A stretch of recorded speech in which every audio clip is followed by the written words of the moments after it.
Hi, we're here along the beautiful Edisto River at Givhans Ferry State Park, and I'm joined by Park Manager Rick Robertson.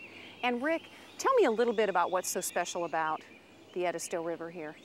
Well, the Edisto River is very unique in that it's the longest free-flowing blackwater river in the continent, and it was the first designated canoe and kayak trail in the state of South Carolina.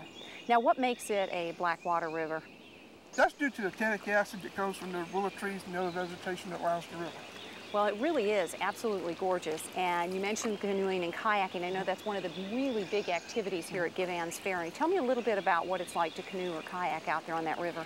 Well, it's really the neat thing is it's pretty much undeveloped. It's you see a lot of wildlife, a lot of waterfowl, a lot of water snakes, but you hear a lot of stories about they'll jump in the boats. People, they're totally harmless, so they're no threat to anybody. See a lot of egrets, a lot of otters. If you're lucky, you may see an occasional alligator or something like that, and a lot of turtles and occasional fish jump out of the water, egret, ducks, wild turkey. So it's an abundance of wildlife along the banks of the river. Yeah, it really is an absolutely beautiful river.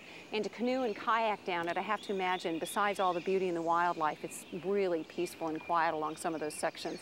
It's peaceful. We get a lot of people who love to come do a lot of overnight trips where they'll just pick a sandbar and just prepare to camp and have a wonderful time just to get away from everything and get back to nature a little bit.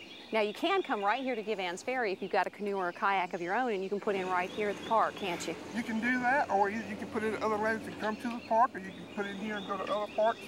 For example, for somebody who wanted to do a trip from Compton to Givhans Ferry is about 23.5 miles, which long trip. Well, some of the more adventurous souls might try to do it today, but we normally recommend that as an overnight trip. Now, you mentioned somebody's experience level. I understand that to come out here on the Edisto along here, it's a great place to learn how to canoe and kayak. It is. And you've got some great programs here, and you've got a special weekend every year called Spirit of the River, which is a wonderful thing for people to come and learn some more about it.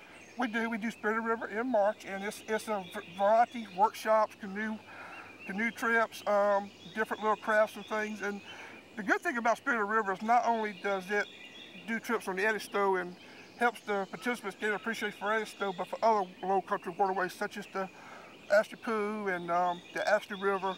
So we really try to use that to not only introduce the Edisto, but introduce other waterways as well. Really is a great opportunity to come down here and visit Givhans Ferry and learn a little bit more about canoeing and kayak or experience some new rivers in the area. But those aren't the only things you can participate in here at Givhans Ferry State Park.